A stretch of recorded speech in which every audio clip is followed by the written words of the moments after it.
नमस्कार। जय हिंद, जय भारत, वंदे मातरम। देखिए, आप लोगों को नॉट फॉर प्रॉफिट ऑर्गेनाइजेशन में कल हम इनकम एंड एक्सपेंडिचर अकाउंट बतलाए थे विदाउट एडजस्टमेंट, बिना एडजस्टमेंट का क्वेश्चन था। क्वेश्चन नंबर हम आप लोगों को बतलाए थे 14 एंड 15। आज क्वेश्चन नंबर हम 16 बतलाने जा रहे हैं। क्वेश्चन नंबर 16 को ध्यान से समझना है। क्वेश्चन नंबर 16 में क्या है, सब्सक्रिप्शन 3 ईयर का दिया हुआ है। सब्सक्रिप्शन जिसको चंदा कहते हैं, प्रीवियस ईयर का भी दिया हुआ है, करेंट ईयर का भी दिया हुआ है और फ्यूचर का ईयर का भी दिया हुआ है। तो याद रखिएगा, subscription income and expenditure account में जिस साल का हम बना रहे हैं उस साल का ही इनकम लिखेंगे और उस साल का ही एक्सपेंडिचर लिखेंगे। लेकिन रिसीप्ट एंड पेमेंट अकाउंट में हम लोग क्या पढ़े थे कि पास्ट प्रेजेंट फ्यूचर सारे तरह का इनकम रिसीव जितना भी होता था, चाहे इनकम हो चाहे एक्सपेंसेस हो, सब लिखते थे हम लोग। लेकिन इनकम एंड एक्सपेंडिचर अकाउंट क्या होता है ना, इसमें हम अगर 2022 का क्वेश्चन को सॉल्व कर रहे हैं तो 2022 का ही इनकम लिखेंगे। तो यहाँ सब्सक्रिप्शन दिया हुआ है 3 साल का, previous year, current year and future year. हम करेंट ईयर का सब्सक्रिप्शन को लेंगे और उससे क्वेश्चन को सॉल्व करेंगे। शुरू करते हैं। Question number 16, income and expenditure account. Income and expenditure account for the year ending 31st March 2022।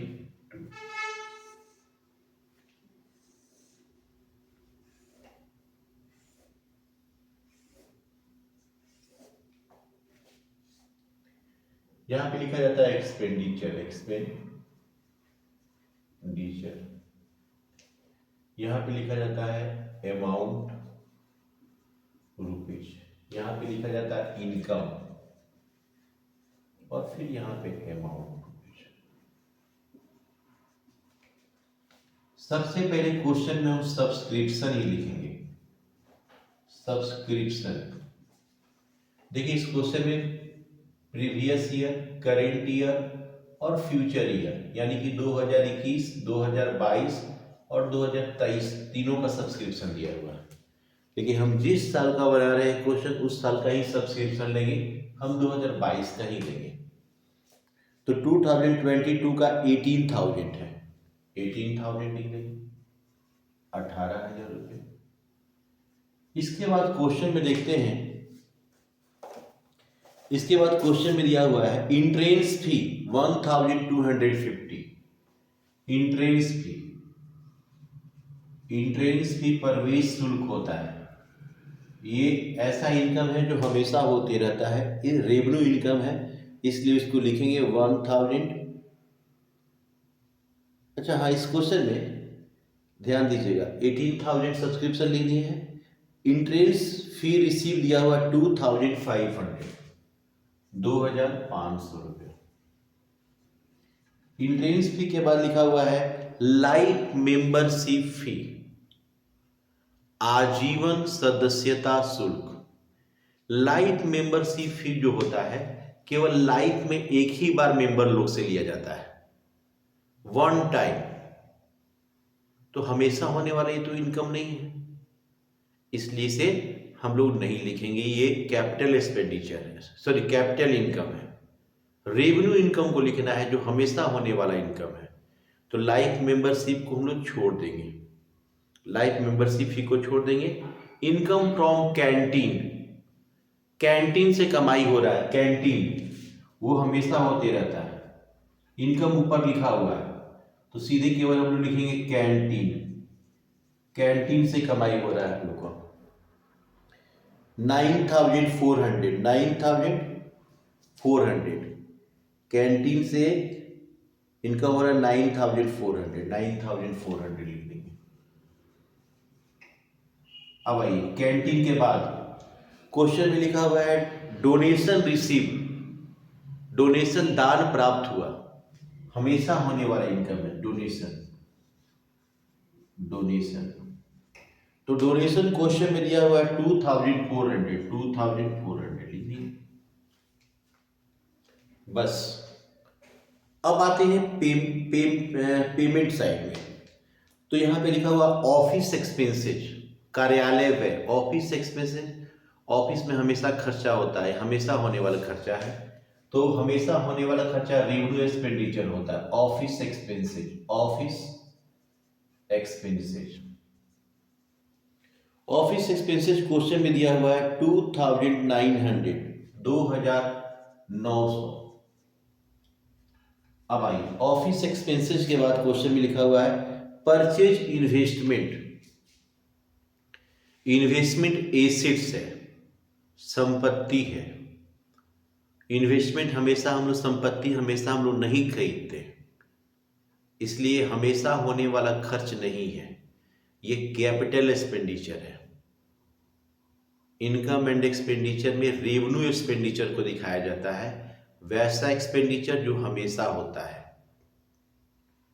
तो परचेज ऑफ इन्वेस्टमेंट हम नहीं लिखेंगे।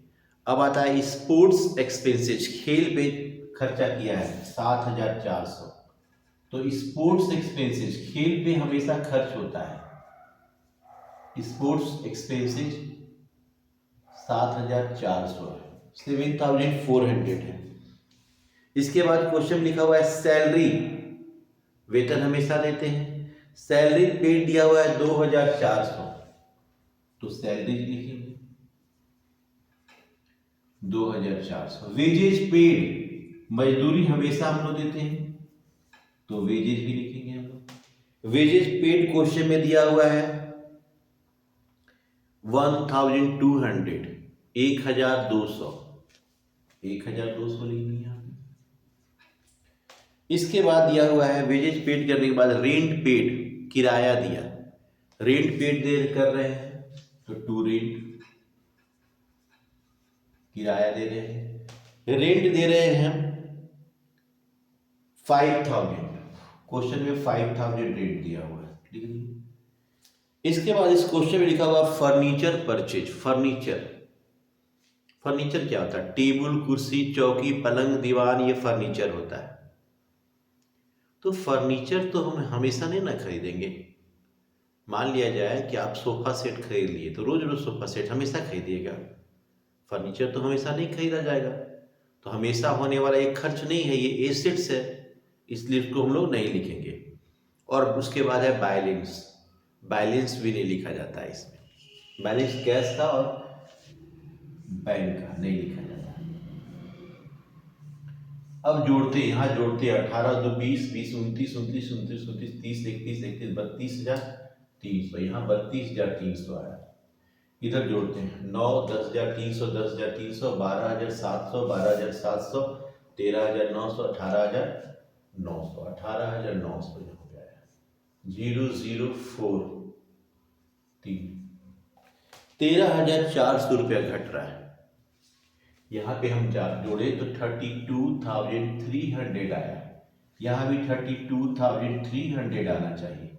यहाँ जो घट रहा है वो मेरा सरप्लस हो जाएगा, सरप्लस यानी कि अधिक के, हम लोग के पास पैसा ज्यादा है 13,400। ये क्वेश्चन कंप्लीट हो गया।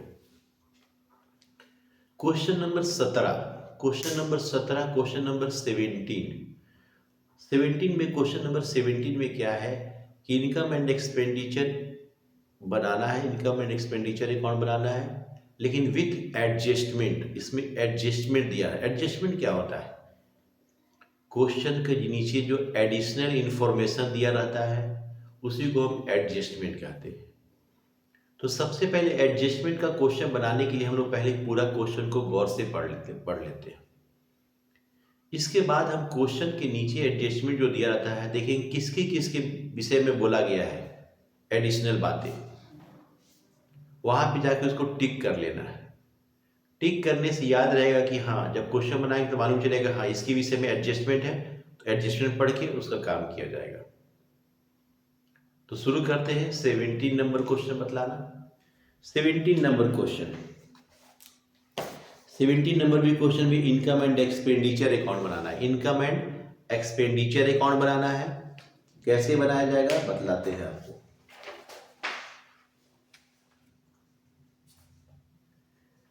Income and expenditure account, expenditure account, income and expenditure account for the year ending 31st March 2022।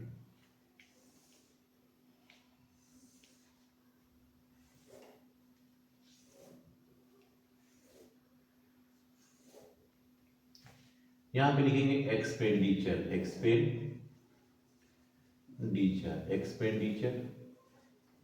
यहां पे लिखा जाएगा अमाउंट रुपीज, यहां पे लिखा जाएगा इनकम और यहां लिखा जाएगा अमाउंट रुपीज।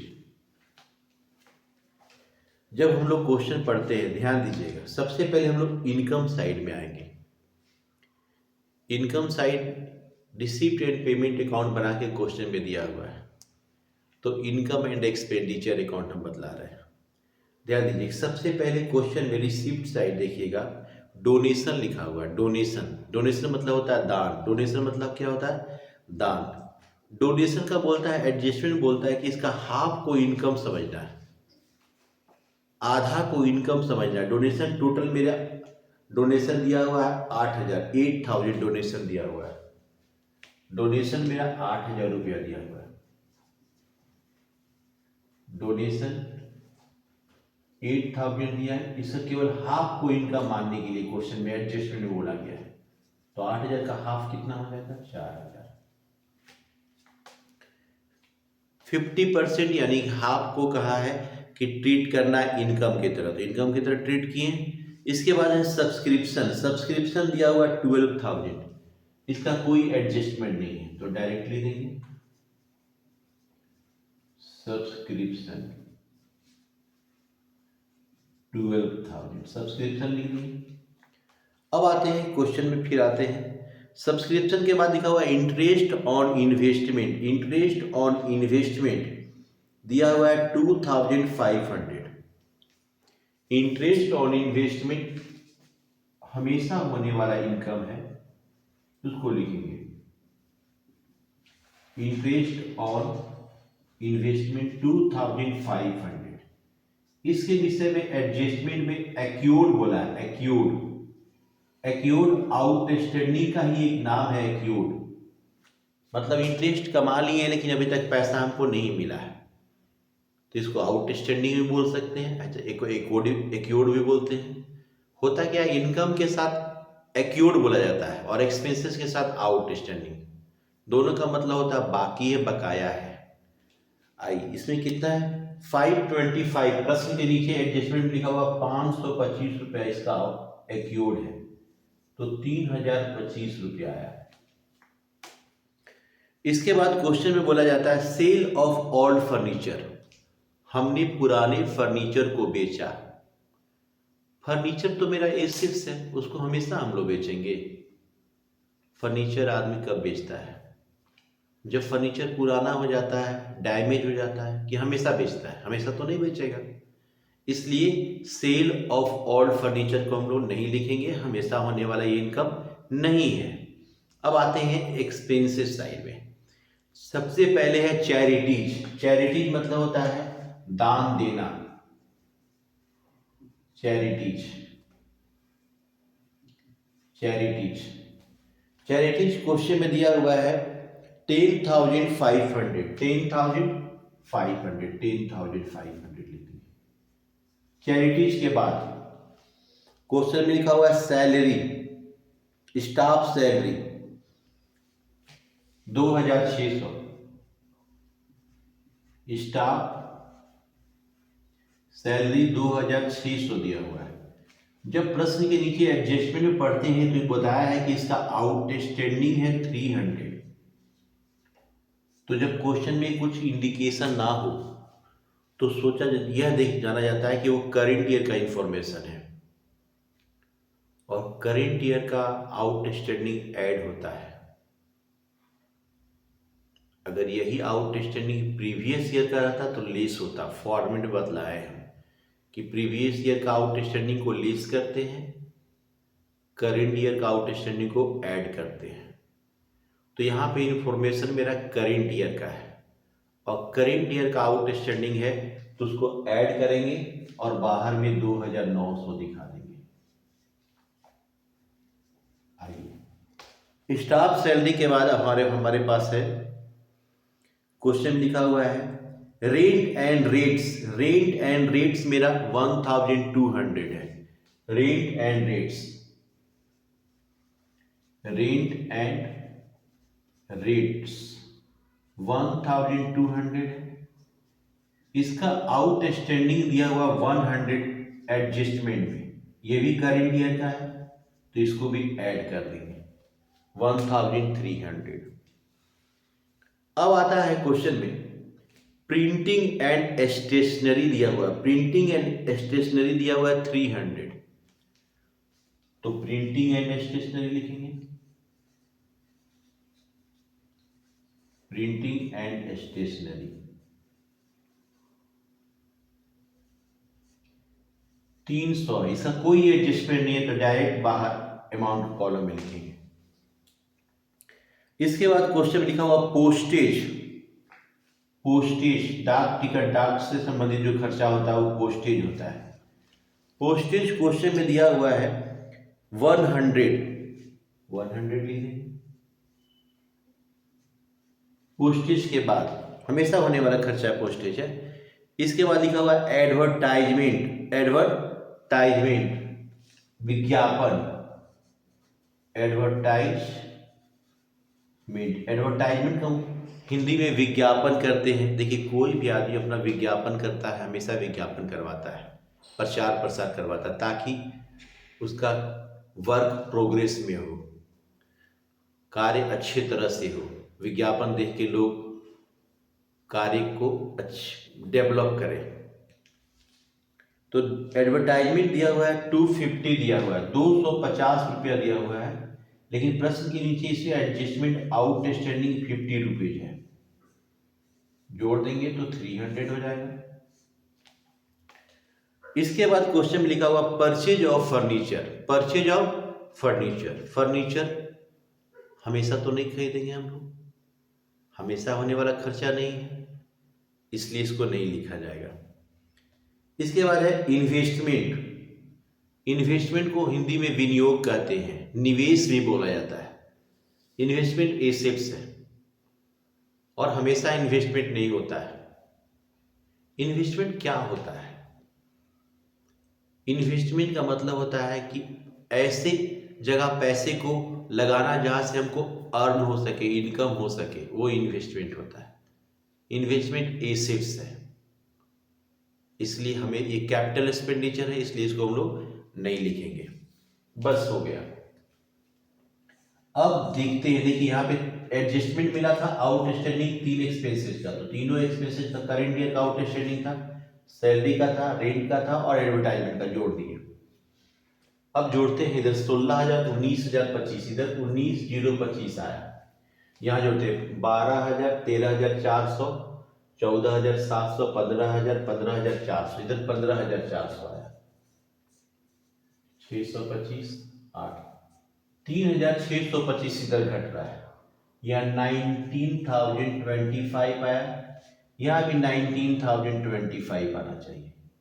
यहाँ पे 3,625 यहाँ घट रहा है, ये मेरा सरप्लस हो जाएगा। सरप्लस यानी कि हमारे पास पैसा सरप्लस में है 3,625 रुपया। ये क्वेश्चन दोनों कंप्लीट हो गया। दोनों क्वेश्चन को बढ़िया से देखिए, फिर अगले लेक्चर में मिलते हैं। तब तक अपना ख्याल रखिए, खुश रहिए, प्रसन्न रहिए। मिलते हैं अगले लेक्चर में।